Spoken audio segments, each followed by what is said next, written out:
ini yang saya ingin bagikan untuk kita semua, yaitu kuat menghadapi setiap krisis kehidupan. Tema firman Tuhan adalah kuat menghadapi setiap krisis dari kehidupan yang kita alami. Kita buka kitab kita di dalam kitab Kejadian pasal 26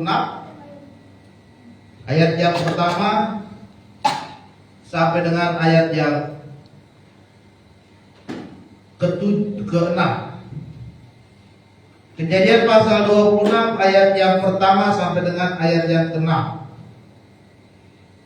Dengan perikop Ishak di negeri orang Filistin.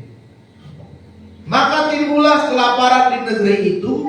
Ini bukan kelaparan yang pertama yang telah terjadi dalam zaman Abraham. Sebab itu Ishak pergi ke Gerar kepada Abimelek, raja orang Filistin. Lalu Tuhan menampakkan diri kepadanya serta berfirman, janganlah pergi ke Mesir, diamlah di negeri yang akan kukatakan kepadamu. Tinggallah di negeri ini sebagai orang asing, maka aku akan menyertai kau dan memberkati engkau, sebab kepada mulah dan keturunanmu akan kuberikan seluruh negeri ini, dan aku akan menepati sumpah yang telah kuikrarkan kepada Abraham ayahmu. Aku akan membuat banyak keturunanmu seperti bintang di langit. Aku akan memberikan kepada keturunanmu seluruh negeri ini, dan oleh keturunanmu semua bangsa di bumi akan menjadi berkat. Karena Abraham telah mendengarkan firman-Ku, memelihara kewajibannya kepadaku, yaitu segala perintah, ketetapan, dan hukum-Ku. Jadi tinggallah Ishak di Gerar. Saudara yang terkasih dalam nama Tuhan, pada masa itu terjadi bencana kelaparan. Bencana kelaparan itu dialami oleh Ishak bersama dengan seluruh masyarakat Israel pada saat itu. Karena terjadi kelaparan, maka Ishak berencana untuk pergi ke daerah lain yang memiliki cadangan makanan sehingga mereka tidak kelaparan. Kemudian pergilah Ishak menemui Abimelek, raja orang Filistin. Disitulah dia berjumpa dengan Abimelek dan dia berkata, saya mau menetap di sini untuk sementara waktu. Karena terjadi krisis di daerah mereka, di negeri mereka. Terjadi bencana yang sangat darurat, yang sangat parah, yang sangat mengguncang kehidupan mereka. Sehingga mereka pun harus mencari jalan keluar untuk mencari pertolongan, sehingga mereka terhindar dari bencana yang terjadi. Saudara terkasih dalam nama Tuhan Yesus, kita melihat bahwa krisis itu bisa saja terjadi di dalam kehidupan kita saat ini. Kita mengalami krisis ekonomi, keuangan kita pas-pasan terbatas, kita tidak punya apa-apa. Kita mengalami krisis kepercayaan diri, merasa diri kita minder, tidak bisa berbuat apa-apa, merasa diri kita tidak mampu. Ya, kita mengalami krisis iman. Hidup kita ini lemah. Hidup kita ini tidak tertuju kepada Tuhan. Iman kita ini gampang digoyang-goyangkan. Ketemu perempuan yang beda iman, yang penting cinta, yang penting sayang, tidak gak. Ketemu jabatan, diberikan jabatan tapi harus menjual imannya, dilakukan. Krisis iman namanya. Mungkin saat ini kita ada pergumulan yang berat terjadi dalam kehidupan kita, seperti yang dialami oleh Israel, oleh Ishak bersama dengan keluarga. Terjadi bencana kelaparan di daerah mereka. Kalau dibiarkan, kalau mereka tetap tinggal di sana, mereka akan mati. Mau tidak mau, mereka harus mencari pertolongan, mencari bantuan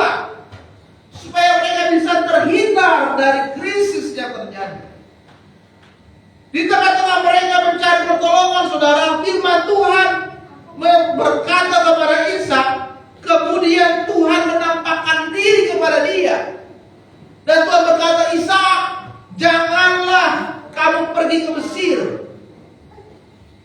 Tetaplah berada di daerah ini, di daerah Filistin, maka aku akan menyertai dan memberkati engkau. Tadinya Ishak mau pergi ke Mesir, kemudian dia singgah di Filistin, tetapi firman Tuhan berkata kepada Ishak, jangan ke Mesir, tinggal di sini saja, maka aku akan memberkati engkau. Saudara terkasih dalam nama Tuhan, pagi hari ini kita mau belajar bagaimana caranya supaya kita bisa menghindari melewati setiap krisis-krisis yang terjadi di dalam hidup saudara. Negara kita pernah mengalami krisis ekonomi tahun 98. Terjadi kenaikan yang sangat signifikan. Nilai jual dolar itu naik langsung melambung tinggi. Barang-barang naik, harga BBM naik, semuanya naik secara signifikan. Tetapi saudara, tahun 98 terjadi krisis yang sangat berat, tapi kita masih bisa melewati krisis itu. Apalagi jika Tuhan bersama dengan kita, maka kita akan melewati setiap krisis kehidupan kita. Amin. Maka saudara, apa yang kita harus lakukan supaya setiap pergumulan, setiap krisis yang terjadi di dalam hidupku, kita bisa melewatinya? Yang pertama adalah kita harus taat kepada firman Tuhan. Di dalam ayatnya yang kedua dan ayat sampai dengan ayat yang keempat, ketika itu Tuhan berkata kepada Ishak, Ishak, janganlah engkau pergi ke Mesir, tetapi tetap tinggallah di negeri. Apa yang dilakukan oleh Ishak pada saat itu, saudara? Dia mengikuti, dia mentaati apa yang diperintahkan oleh Tuhan kepada dia. Dia tetap berada di Filistin pada saat itu bersama dengan istrinya. Dia melakukan apa yang Tuhan perintahkan di dalam kehidupan dia. Saudara terkasih dalam nama Tuhan, ketika ada krisis kehidupan yang terjadi di dalam hidupmu, maka kita harus bisa melihat diri kita. Kita harus memeriksa hati kita. Apakah kita mengalami masalah, mengalami kesulitan saat ini? Itu disebabkan karena dosa kita. Kalau memang itu karena dosa dan pelanggaran kita, maka kita harus bertobat. Karena dosa kita punya masalah, karena dosa kita punya penderitaan, karena dosa kita punya pergumulan, maka kita harus bertobat, saudara. Tetapi karena pergumulan ini diizinkan oleh Tuhan supaya masuk dalam kehidupan kita, maka kita harus percaya bahwa Tuhan sedang mempersiapkan berkat yang besar yang akan Dia berikan di dalam kehidupan kita. Amin. Oleh sebab itu, harus taat kepada perintah Tuhan, harus taat kepada firman Tuhan. Di dalam ayat yang kedua, di situ Ishak mengambil sikap yang tepat di hadapan Tuhan. Di ayat yang kedua di situ, ketika Tuhan berkata kepada Ishak, yang dia lakukan adalah diam-diam dan mendengarkan Tuhan berbicara di dalam hidupnya.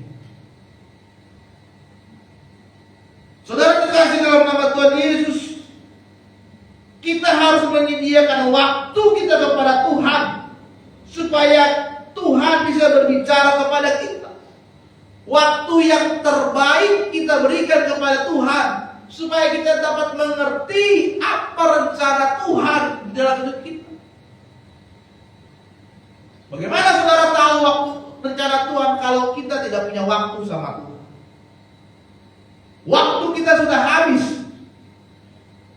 Saudara bekerja, sekolah, Ya kan? Pulang kerja, kumpul lagi dengan teman-teman, main kemana, nongkrong kemana, sehingga waktumu dengan Tuhan tidak ada. Persekutuanmu dengan Tuhan itu enggak ada. Hubungan intimmu dengan Tuhan enggak ada. Lama-lama waktu kita enggak ada untuk Tuhan. Kita nggak bisa lagi diam mendengarkan Tuhan, apa sih maksud Tuhan.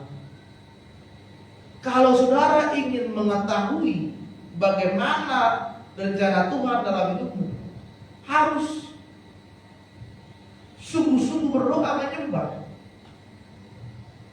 Harus hidupkan dulu pujian penyembahanmu kepada Tuhan. Sungguh-sungguh kau datang dalam hadirat Tuhan, maka kau akan mengetahui apa rencana Tuhan. Kalau saudara main-main pelayanan, rencana pelayanan, ibadah gereja cuma main-main, nggak mungkin Tuhan kasih tahu rencana dia. Harus ada waktu khusus yang saudara berikan kepada Tuhan. 1 jam, 2 jam duduk menyembah, memuji Tuhan,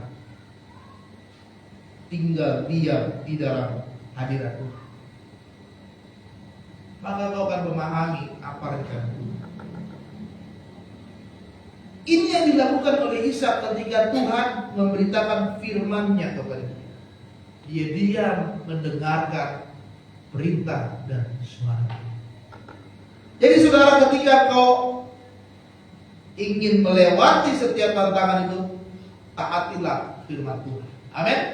Yang kedua adalah ketika kau mau melewati setiap krisis kehidupan, yang kedua adalah harus mau menabur. Maka kau akan menuai di dalam Tuhan. Di dalam ayat yang ke-12 sampai dengan ayat yang ke-13, ketika Ishak berada di daerah Filistin dan menempati daerah Filistin itu, maka firman Tuhan berkata, maka menaburlah Ishak di tanah itu.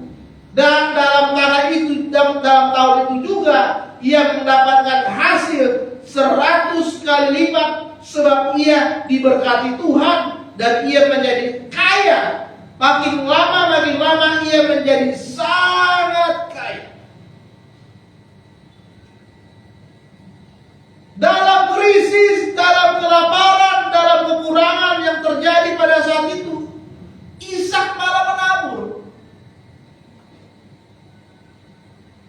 Dia tahu pada saat itu sedang kelaparan, tetapi dia malah menabur benih.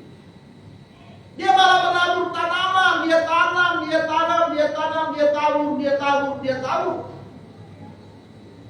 Karena sebelumnya dia sudah mendengar janji Tuhan, kalau Tuhan akan memberkati dia, maka dia mulai menabur, saudara.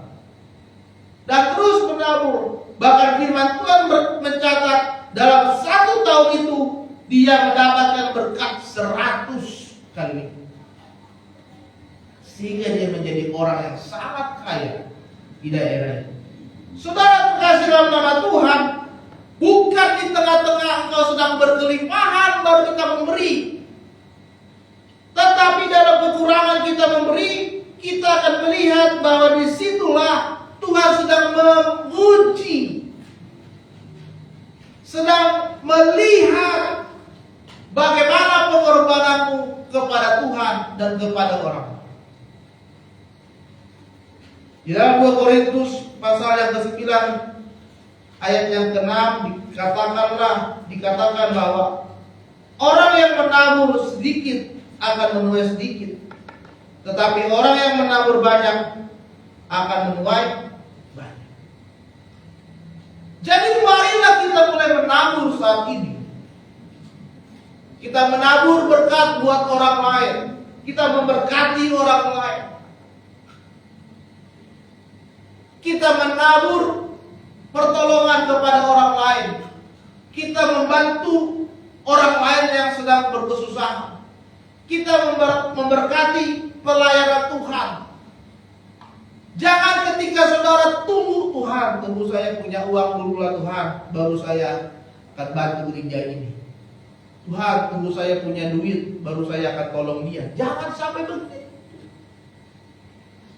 Tetapi ketika engkau sedang mengalami kesulitan, maka mulailah juga untuk menolong orang lain. Amsal 10 ayat 22 berkata, berkat Tuhanlah yang menjadikan kau kaya, susah payah tidak akan menambahinya.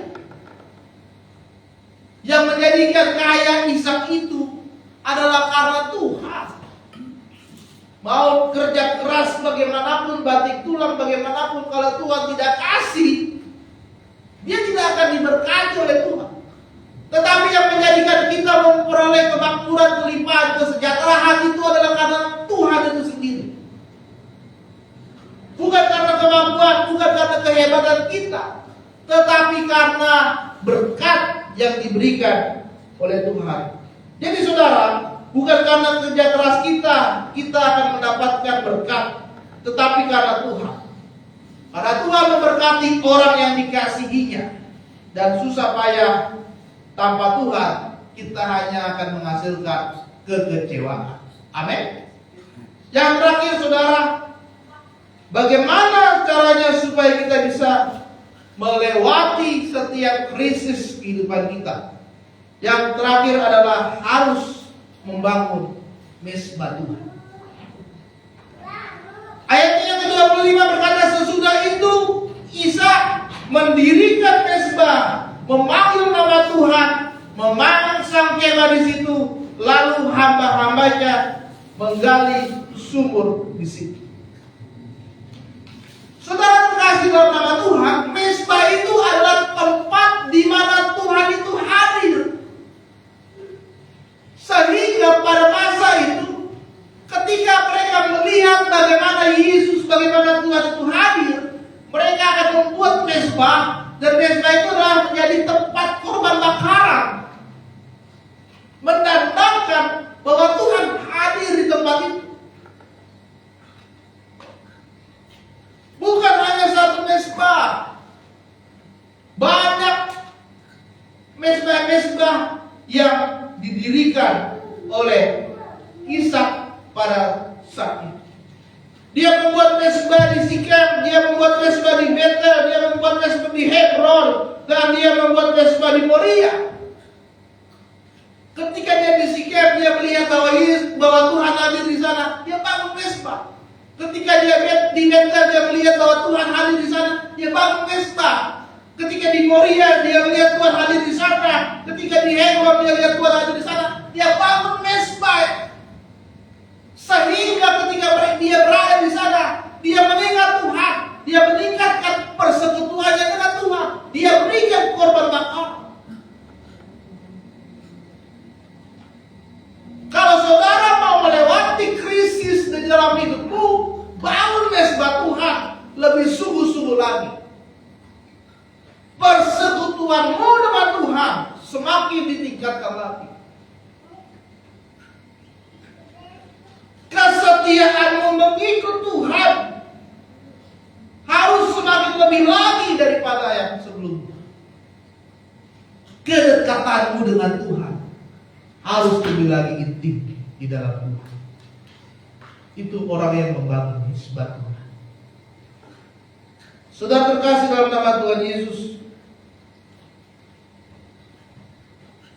jika kita setia beribadah kepada Tuhan, maka kita akan melihat berkat Tuhan yang melimpah di dalam kehidupan kita. Amin. Bangunlah mesbah. Setiap hari bangun mesbah. Hadirkan Tuhan di tengah-tengah hidupmu.